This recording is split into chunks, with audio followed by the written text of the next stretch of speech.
Tu me dis les mots doux dont mon cœur a besoin. Je veux faire de ma vie toute magnifique. Bonjour chers amis de Que Savoir, le thème de l'émission de ce jour, c'est faire le bilan de l'année. Faire le bilan de l'année parce que l'année a compté plusieurs mois et nous sommes dans le dernier mois. Oui, c'est très important de faire un stop, de s'arrêter pour faire le bilan. Le bilan sur le plan moral, sur le plan spirituel, sur le plan familial, sur le plan professionnel. Oui, sur tous ces plans-là, nous avons besoin de faire le bilan. Qu'est-ce qui a marché?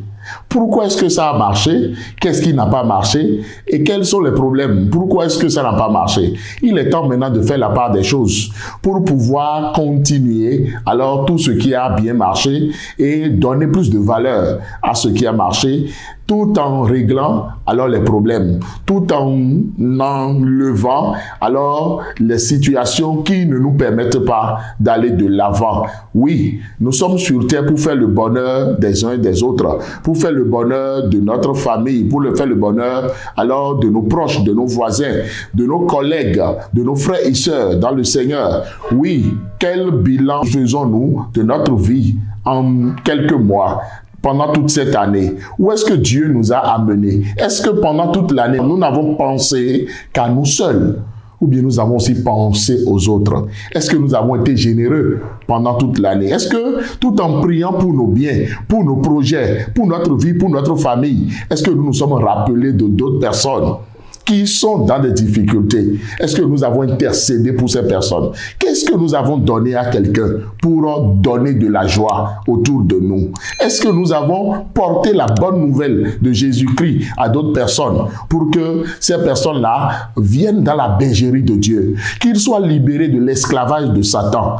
Oui, voilà. Tous ces bilans-là, nous devons pouvoir faire ces bilans-là pour prendre maintenant de nouvelles résolutions. Parce qu'on ne fait pas un bilan et on s'en arrête là. Non, il faut utiliser les résultats du bilan. Et c'est l'utilisation de ces résultats-là qui fera que nous puissions encore être bénis davantage l'année qui va venir. Et nous irons toujours de gloire en gloire. Nous irons d'évolution en évolution. Nous irons de bénédiction en bénédiction. Parce que Dieu ne veut pas que nous soyons coupés dans notre bénédiction. C'est pourquoi la parole de Dieu a dit que Isaac était riche. Mais il s'en allant s'enrichissant jusqu'à ce qu'il soit devenu fort riche.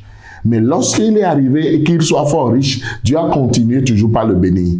C'est pour cela que nous ne devons pas nous arrêter en si bon chemin. Parce qu'il y a des gens qui croient que non, c'est fini. Alors là où je suis arrivé, là, c'est déjà bon. Non. Non, non, non, non. Tant que nous arrêtons de rêver, alors nous sommes morts. Ne soyons pas morts. Continuons toujours de bouger. Impactons des gens. Influençons ceux qui sont autour de nous. Travaillons à la gloire de Dieu. Faisons un bon bilan. Je vous recommande mon livre du bilan annuel à la planification du nouvel an. Oui, achetez ce livre-là en cette période de fin d'année. Ça aidera beaucoup, non seulement à faire le bilan, mais à préparer l'année nouvelle. C'est de cela qu'il s'agit. Je veux prier maintenant pour toutes ces personnes-là qui ne savent pas qu'il faut faire le bilan en fin d'année. Ou bien qui comprennent mal le bilan dont nous sommes en train de parler et qui parlent du bilan diabolique et prennent peur en fin d'année et ne s'appartiennent plus, ne dorment plus et dans cette précipitation font eux-mêmes seuls des accidents et disent « Ah, c'est fini, ça c'est le diable qui m'a emporté ». Non, ne croyons même pas en ces choses-là. Faisons ce que nous devons faire. Ayons de bonnes attitudes, soyons calmes et faisons les choses normalement. Ce n'est pas le moment de la vitesse. Que la grâce de Dieu parle pour que nous puissions savoir de quel bilan est-ce qu'il s'agit, quel bilan nous devons faire et comment les résultats de ce bilan-là vont nous amener de l'avant, vont nous amener alors à aller de plus en plus, alors de gloire en gloire. Je prie que la grâce de Dieu travaille dans la vie de chacun et de tous, que la protection de Dieu soit sur nous en cette fin d'année et que cette fin d'année soit bénie pour nous et que l'année nouvelle qui vient soit aussi une année bénie pour chacun de nous. Si vous suivez cette vidéo et que vous n'êtes pas encore abonné à cette chaîne, abonnez-vous, partagez la vidéo, likez-la pour la bénédiction d'un plus grand nombre. Permettez à d'autres personnes de suivre réellement cette vidéo qui leur fera du bien. C'était le pasteur Jido Prudien Semé. Soyez bénis.